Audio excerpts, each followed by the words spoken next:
আরও স্পষ্ট করে বললে গাজার মুসলমানেরা আজকের ইসরায়েলের তুলনায় যা দুর্বল, আজ থেকে 4000 বছর আগে মুসা আলাইহিস সালাম ফেরাউনের তুলনায় তার চেয়ে বেশি দুর্বল।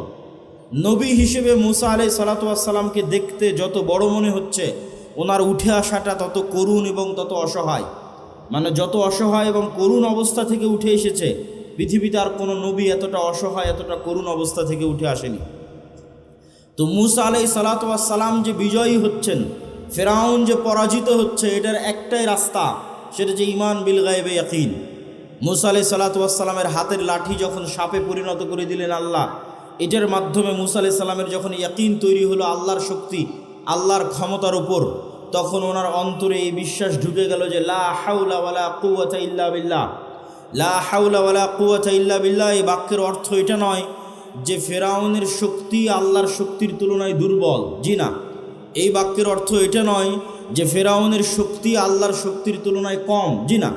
এই বাক্যের অর্থ হচ্ছে আল্লাহর শক্তির তুলনায় ফেরাউনের শক্তি জিরো।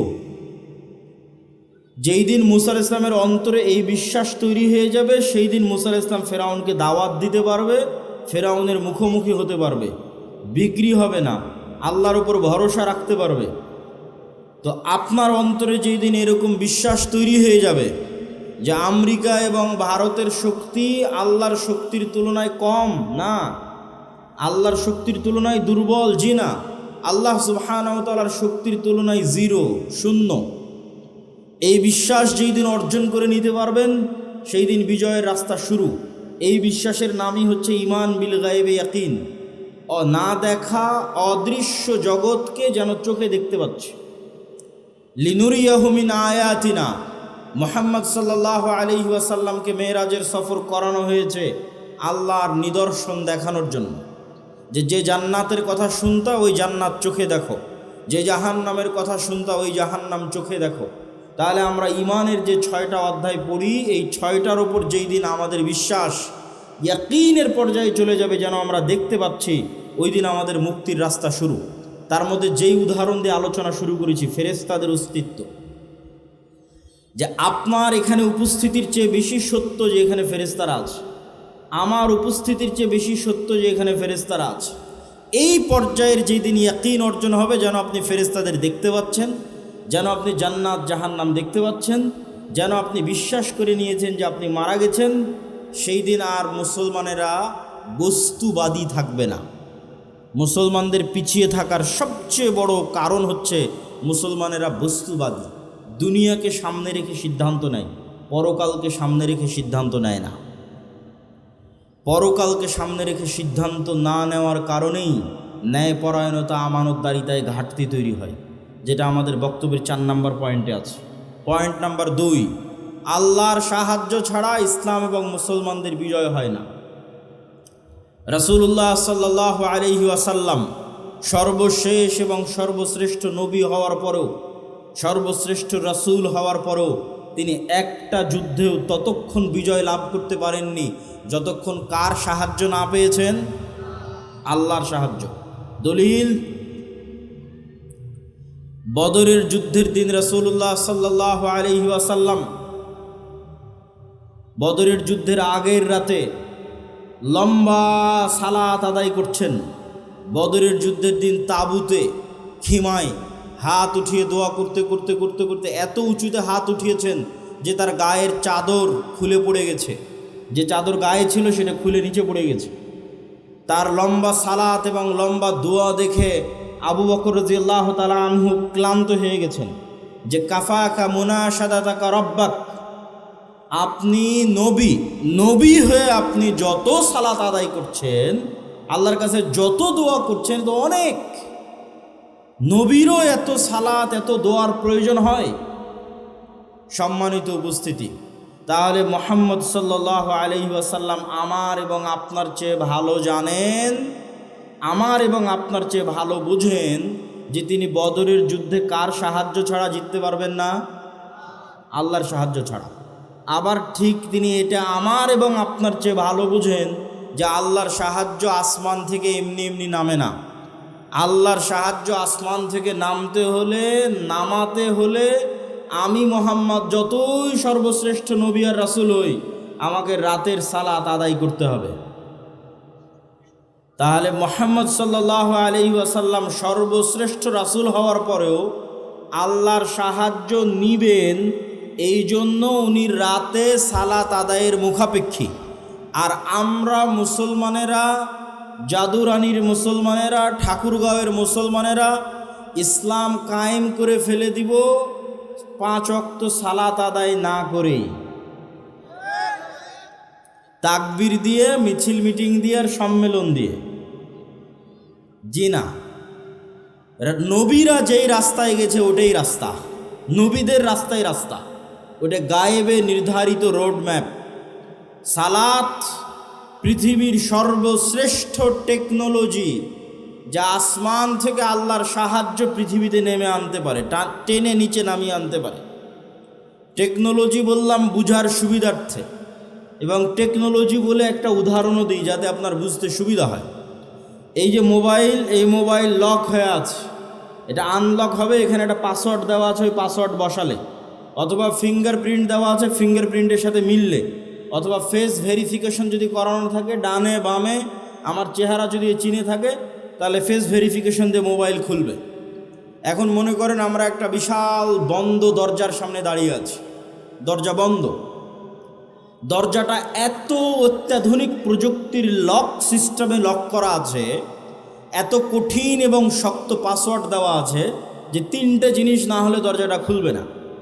দরজার পাসওয়ার্ডই এই 3টে জিনিসের সমন্বিত রূপ। 1, ওই দরজার সামনে নির্ধারিত সময়ে এসে দাঁড়াতে হবে, এমনি এক সময় এসে পাসওয়ার্ড চাপ দিলাম হবে না, নির্ধারিত যে টাইম ফ্রেম দেওয়া আছে ওই টাইম ফ্রেমে ওই দরজার সামনে আসতে হবে। আসলাম, এসে ওই দরজাতে যেই পিকচার, যেই ছবি, যেই চিত্র ইনস্টল করা আছে, আমাকেও হুবহু ওই চিত্র, ওই ছবি ধারণ করতে হবে। তাহলে একটা নির্ধারিত টাইমে উপস্থিত হলাম, নির্ধারিত চিত্র, ওই যে আমার ফেস ভেরিফিকেশন, ফিঙ্গারপ্রিন্ট, ওই নির্ধারিত চিত্রটা সেখানে আমি দিলাম। সেম টাইমে আমার মুখ থেকে একটা সেম সাউন্ড বের হতে হবে, যে সাউন্ড ওই দরজা বুঝে, যে এই সাউন্ড যদি এই চিত্রের সাথে কানেক্ট হয় আর টাইম যদি কানেক্ট হয়, তাহলে কি উদাহরণ বুঝেন? নির্ধারিত সময়ে দরজার সামনে উপস্থিত হয়েছে, উপস্থিত হয়ে এইভাবে দাঁড়াচ্ছে, এই চিত্রটা আছে ওখানে দেওয়া। তারপরে রুকুতে গেলাম, রুকুর চিত্রটা ওখানে দেওয়া আছে, ইনস্টল করা আছে আগে থেকে। সিজদায় গেলাম, সিজদার পিকচারটা আগে থেকে ওখানে দেওয়া আছে। ও আচ্ছা, এর সিজদার পিকচার ওই দেওয়া পিকচারের সাথে মিলতেছে। এবার সাউন্ড মিলতেছে কিনা দেখো। হ্যাঁ, সাউন্ডে কি উচ্চারণ করতেছে? সুবহান রাব্বিয়াল আলা, সুবহান রাব্বিয়াল আযীম। যখন দাঁড়িয়েছিল তখন কি উচ্চারণ করতেছে? আলহামদুলিল্লাহি রাব্বিল আলামিন। তাহলে নির্ধারিত সময়ে এসেছে, নির্ধারিত পিকচার গেছে, নির্ধারিত সাউন্ড গেছে, পাসওয়ার্ড মিলে গেছে, দরজা খুলে গেছে। বলেন আল্লাহু আকবার। সালাত এর চাইতে উন্নত প্রযুক্তি। আমি বুঝানোর সুবিধার্থে বললাম, পৃথিবীতে কেউ আল্লাহ সুবহানাহু ওয়া তাআলার সাহায্য পেতে চায়, তাহলে তার জন্য সর্বশ্রেষ্ঠ মাধ্যম কি বলেন তো? সালাত। রাসূল সাল্লাল্লাহু আলাইহি ওয়াসাল্লামের জীবন পরিপূর্ণ হয়ে আছে, নবীদের জীবন পরিপূর্ণ হয়ে আছে বিপদে উদ্ধার হওয়ার জন্য সালাত। সূর্যগ্রহণের সালাত, চন্দ্রগ্রহণের সালাত, বৃষ্টি হয় না সালাত, মৃত ব্যক্তি মারা গেছে তার জন্য সালাত, যুদ্ধের মাঠেও সালাত। যুদ্ধের মাঠে দুনিয়ার যুক্তিতে তো সবাই মিলে যুদ্ধ করলে ভালো হয়, তো আল্লাহ নবী বলছে না, অর্ধেক যুদ্ধ করো, সালাতের সময় হয়ে গেছে, বাকি অর্ধেক সালাত আদায় করো। কেননা এই যুদ্ধে কার সাহায্য ছাড়া জিততে পারবে না? আর আল্লাহর সাহায্য কোন টেকনোলজির মাধ্যমে পৃথিবীতে নেমে আসে? সালাত দিয়ে। অতএব মুসলমানেরা, তোমাদের বিজয় সম্ভব নয় সালাত ছাড়া। 5 ওয়াক্ত সালাত যা আদায় করে না, ওর সাথে আল্লাহর কোনো সম্পর্ক নাই, ওকে আল্লাহ গণায় ধরে না, কাউন্টে আসে না, গন্তির মধ্যে পড়ে না। তাহলে 5 ওয়াক্ত সালাতবিহীন কোটি কোটি মানুষও যদি ভোট দিয়ে দেয়, মানুষ ক্ষমতায় যেতে পারে, ইসলাম যাবে না, ইসলাম বিজয় হবে না। ইসলাম বিজয় হওয়ার জন্য রুট লেভেল থেকে শুরু করতে হবে। 5 ওয়াক্ত সালাত তার মধ্যে 1 নাম্বার জরুরি। 5 ওয়াক্ত সালাত দিয়ে আসমান থেকে আল্লাহর সাহায্য নেমে আসে। আল্লাহর সাহায্য আসমান থেকে নেমে আসে আর একটা বড় ইবাদত, তার নাম জিকির। সকাল সন্ধ্যার জিকির, সকাল সন্ধ্যার জিকির দিয়ে আল্লাহ সুবহানাহু ওয়া তাআলার সাহায্য পৃথিবীতে নেমে আসে, অথবা শুধু জিকির দিয়ে। এই জিকিরও এক প্রকার টেকনোলজি, বোঝানোর সুবিধার্থে বলতেছি, যাতে আপনি জিকির করতে উদ্বুদ্ধ হন, যাতে আপনার জিকির করতে ভালো লাগে, এই জন্য বুঝাচ্ছি। এই যে আজকে আমার সামনে ক্যামেরা আছে, মোবাইল আছে, এগুলো সব লাইটের ওয়েভ, আলোর যে তরঙ্গ আছে ওইটার উপর আধুনিক সভ্যতা দাঁড়িয়ে আছে। আমি মোবাইলে কথা বলছি, আমার কথা আমেরিকা চলে যাচ্ছে লাইভ দিয়ে, এখন মানুষ আমেরিকায় বসে শুনতেছে, মেসেজ দিচ্ছি, ইন্টারনেট চালাচ্ছি, এই পুরো সভ্যতাটা দাঁড়িয়ে আছে আলোর ওয়েভ তরঙ্গের উপর। আর আরেকটা টেকনোলজি যেটা পৃথিবীর কোনো বিজ্ঞানীর কাছে নাই, সেটার নাম সাউন্ড টেকনোলজি। এই টেকনোলজির কিছু জ্ঞান আল্লাহ সুবহানাহু ওয়া তাআলা সুলাইমান আলাইহিস সালাতু ওয়াস সালামকে দিয়েছিলেন। পৃথিবীর কোনো টেকনোলজি দিয়ে রানী বিলকিসের সিংহাসন চোখের পলক ফেলার আগে সুলাইমানের দরবারে উপস্থিত হয়ে যাবে, এরকম কোনো টেকনোলজি পৃথিবীতে নাই। এখনকার বিজ্ঞানীরা আবিষ্কার করতে পারেনি। হ্যাঁ, পৃথিবীর সবচেয়ে শক্তিশালী টেকনোলজির নাম সাউন্ড টেকনোলজি, যেটা পৃথিবীর কোনো বিজ্ঞানীর কাছে নাই। এটার কিছু জ্ঞান আল্লাহ সুলাইমান আলাইহিস সালামকে দিয়েছিলেন। সেটা কি? গায়েবের একটা নিউজ সংবাদ আপনাদের দিই, যেটা আল্লাহ কোরআনে দিয়েছে। ইউসাব্বিহু লিল্লাহি মা ফিস সামাওয়াতি ওয়া মা ফিল আরজ, আসমান জমিন এবং তার মধ্যে যা কিছু আছে, জীব জন্তু, জড়বস্তু, জড় পদার্থ, কীট পতঙ্গ, পঙ্গপাল, কাপড় চোপড়, মাটি, ধুলাকণা, এই চেয়ার, এই জামা, এই প্যান্ডেল, এই মোবাইল, আপনাদের প্রত্যেকের গায়ে যে জামা আছে, নিচের মাটি, এই বই, পেপার, টিস্যু, বোতল, ক্যামেরা, সবগুলো 24 ঘন্টা আল্লাহর তাসবিহ পাঠ করতেছে। বলেন আল্লাহু আকবার। এই তাসবিহ পাঠের আওয়াজ আছে, সাউন্ড, আওয়াজ আছে। পিঁপড়া কি বলে তাসবিহ পাঠ করতেছে, এই আওয়াজ সুলাইমান আলাইহিস সালাম বুঝতেন, দুনিয়ার কোনো বিজ্ঞানী বুঝে না। এটা এত অদৃশ্য টেকনোলজি। পিঁপড়ার চলার যেমন আওয়াজ আছে, কিন্তু আমরা শুনতে পাই না। আবার আল্লাহর অন্য প্রাণী ঠিকই শুনতে পায়, হাতি ঠিকই শুনতে পায় যে পিঁপড়া চলতেছে। যাদের শ্রবণ শক্তি আরও সূক্ষ্ম, ওরা শুনতে পায় যে হ্যাঁ পিঁপড়া চলতেছে, কিন্তু আমি শুনতে পাই না। পিঁপড়ার পায়ের চলা যেমন শুনতে পাই না, আশেপাশে এখন তাসবিহ চলতেছে 24 ঘন্টা, এটা আমি শুনতে পাই না। শুধু কি এরা তাসবিহ পড়তেছে? না, এরা তাসবিহ বুঝে। আমি যদি বলি সুবহানাল্লাহ, তাহলে এই কাঠের চেয়ার বুঝে যে আমি সুবহানাল্লাহ বললাম, আল্লাহর তাসবিহ পাঠ করলাম। আমি যদি বলি লা ইলাহা ইল্লাল্লাহ, তাহলে এই মাইক বুঝতে যে আমি এখন লা ইলাহা ইল্লাল্লাহ বলতেছি।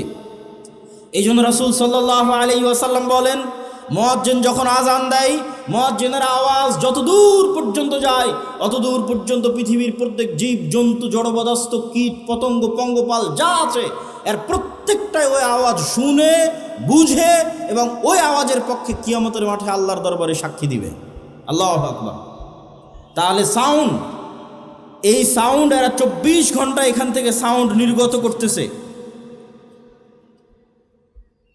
সম্মানিত উপস্থিতি, আল্লাহ সুবহানাহু তাআলা আমাদের আজকের এই বক্তব্য বুঝার তৌফিক দান করুক। জিকির কেন পাওয়ারফুল, জিকির কেন শক্তিশালী, এটা আমরা বুঝার চেষ্টা করি। সাউন্ড কেন পাওয়ারফুল? আল্লাহ আসমান এবং জমিন তৈরি করলেন কুন ফায়াকুন, আল্লাহ হও বললে হয়ে যায়। আল্লাহ বললেন আসমান এবং জমিন ধ্বংস করব, আওয়াজ সেট করে দিলেন। ইসরাফিল কান খাড়া করে আছে, সামনে বাঁশি আছে, ফু দিবে, আওয়াজ তৈরি হবে। আল্লাহর আদেশে ইসরাফিল আওয়াজ তৈরি করবে, এই আওয়াজে আসমান ভেঙে পড়ে যাবে, আওয়াজে সূর্য চন্দ্র দ্বিখণ্ডিত হয়ে চূর্ণ বিচূর্ণ হয়ে যাবে, আওয়াজে পৃথিবীর পাহাড়গুলো আকাশে উঠতে থাকবে, আওয়াজে। এবার সারা পৃথিবী ধ্বংস, সব মানুষ মরে গেছে। কতদিন এভাবে থাকবে আল্লাহ ভালো জানে। জিবরাইল মরে গেছে, মালাকুল মউত মরে গেছে।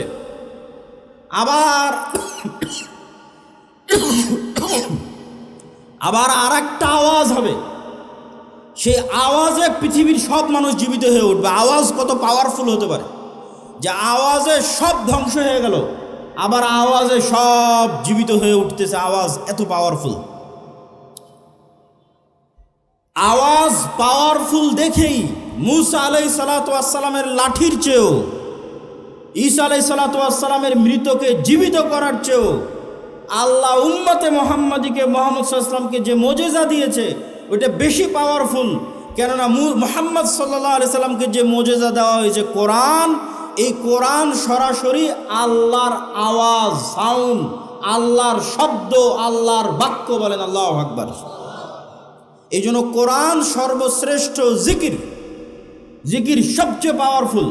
পৃথিবীর এমন কোনো অসম্ভব নয় যে অসম্ভবকে সম্ভব করা সম্ভব নয় জিকির দিয়ে। আল্লাহ সুবহানাহু ওয়া তাআলা মুসা আলাইহিস সালামকে যখন দায়িত্ব দিলেন ফেরাউনের কাছে যাওয়ার জন্য, লাঠি দিলেন, বগলের নিচে হাত দিয়ে বের করলেন, হাত জলজল করলো। আল্লাহ মুসাকে বললেন, তোমার মুখের তোতলা ছিল ভালো করে দিলাম, তবে হ্যাঁ, ওয়ালা তানিয়া ফি জিক্রি, আমাকে যদি স্মরণ করতে ভুলে যাও একটাও কাজ করবে না। কল্পনা করেন, ঘটেনি, কল্পনা করেন মুসা আলাইহিস সালাম আজ 1 সপ্তাহ থেকে সালাত আদায় করে না, 1 সপ্তাহ থেকে মুসা আলাইহিস সালাম আর আল্লাহর জিকির করে না। কল্পনা করেন। এখন 7 দিনের দিন মুসা আলাইহিস সালাম 1 সপ্তাহ থেকে সালাত আদায় না করে, জিকির না করে, এখন লাঠি ছাড়ে, লাঠি আর সাফ হয় না। লাঠি সমুদ্রে মারে আর রাস্তা তৈরি হয় না। লাঠি পাথরে আঘাত করে আর ঝর্ণা তৈরি হয় না। সব ডিঅ্যাক্টিভেট হয়ে গেছে। ফেসবুকের অ্যাকাউন্ট যেমন ডিঅ্যাক্টিভেট হয়ে যায়, হোয়াটসঅ্যাপ যেমন ডিঅ্যাক্টিভেট হয়ে যায়, ডিঅ্যাক্টিভেট হয়ে গেছে। ওইটা অ্যাক্টিভেট থাকবে কিভাবে? কাল্ব, পৃথিবীর সর্বোন্নত প্রযুক্তির মেশিন কাল্ব, এইটা যখন জিকিরের মাধ্যমে আল্লাহর সাথে কানেক্টেড। আল্লাহ মুসাকে বলছে, ওয়ালা তানিয়া ফি জিক্রি, লাঠি দিয়েছি, জিহ্বা ঠিক করে দিয়েছি, বগলের নিচ দিয়ে হাত বের করলে আলো হয়, ভাইকে দিয়েছি সকল শক্তি, ক্ষমতা, সাহায্য সব থাকবে। তোমার অন্তর যদি আল্লাহর সাথে জিকিরে কানেক্টেড থাকে তো লাঠি সমুদ্রে মারলে রাস্তাও তৈরি হবে, লাঠি পাথরে আঘাত করলে ঝর্ণাও তৈরি হবে। যত টেকনোলজি তোমাকে দেওয়া আছে সব অ্যাক্টিভেট থাকবে, কেননা তুমি আল্লাহর সাথে জিকিরের মাধ্যমে কানেক্টেড ছিল। বলেন আল্লাহু আকবার। এই জন্য জিকির সবচেয়ে পাওয়ারফুল টেকনোলজি। জাকারিয়া আলাইহিস সালাতু ওয়াস সালাম বলেন, আল্লাহ আমার সন্তান দরকার। আল্লাহ বললেন সন্তান হবে। জাকারিয়া আলাইহিস সালাতু ওয়াস সালাম নিজেই বিশ্বাস করতে পারেন না সন্তান হবে। বলেন আল্লাহ আলামত বলেন। আল্লাহ বলেন আলামত হচ্ছে সকাল সন্ধ্যায় জিকির করবে, এটাই আলামত, এটা দিয়েই তোমার সন্তান হবে। এই বার্ধক্য বয়সী বন্ধা স্ত্রীর সন্তান হয়ে যাবে আল্লাহর জিকিরের মাধ্যমে, সকাল সন্ধ্যার জিকিরের মাধ্যমে। সম্মানিত উপস্থিতি, তাহলে আমাদের 3 নাম্বার পয়েন্ট শেষ। 1, মুসলমানদের বিজয়ের জন্য ঈমান বিল গায়বে ইয়াকিন লাগবে। 2, আল্লাহর সাহায্য ছাড়া বিজয় হয় না। 3, আল্লাহর সাহায্য পৃথিবীতে আনার জন্য সালাত লাগবে, জিকির লাগবে, ইবাদত লাগবে। নামাজ না পড়ে, নবী রাসূলের সুন্নাতের অনুসরণ না করে কেউ বলবে আমি ইসলাম এবং মুসলমানদের বিজয় করব, কালেমার পতাকা বিজয় করব, আর নিজের উপকার হতে পারে, ইসলাম এবং মুসলমানদের বিজয় হবে না। আর 2টা পয়েন্ট দিয়ে বক্তব্য শেষ। তারপরে যদি আপনাদের কোনো প্রশ্ন উত্তর থাকে 5 মিনিট প্রশ্ন উত্তর, তারপরে পাগড়ি পরিধান। 2টা কি? সত্যবাদিতা, ন্যায়পরায়ণতা, জ্ঞান এবং শিক্ষা। এই যেমন মোবাইল তৈরি করেছে, মোবাইল যারা তৈরি করেছে, এই মোবাইলের একটা বাটন আছে ফ্ল্যাশ লাইট জ্বালানোর জন্য। এই যে চাপ দিলাম ফ্ল্যাশ লাইট জ্বলতেছে। এখন এই মোবাইলের এই ফ্ল্যাশ লাইটে যদি হিন্দু চাপ দেয় জ্বলবে না? জ্বলবে না। যদি খ্রিস্টান চাপ দেয় জ্বলবে না? জ্বলবে না। মুসলমান চাপ দিলে না, ওকে বলা আছে যে হিন্দু চাপ দিলে জ্বলবি না, মুসলমান চাপ দিলে জ্বলবি, বা মুসলমান চাপ দিলে জ্বলবি না, হিন্দু চাপ দিলে জ্বলবি না। আল্লাহ নিজে এই পৃথিবীকে একটা ফাংশনের উপর ডেভেলপ করেছে। এই পৃথিবীতে আল্লাহর কিছু মূলনীতি আছে।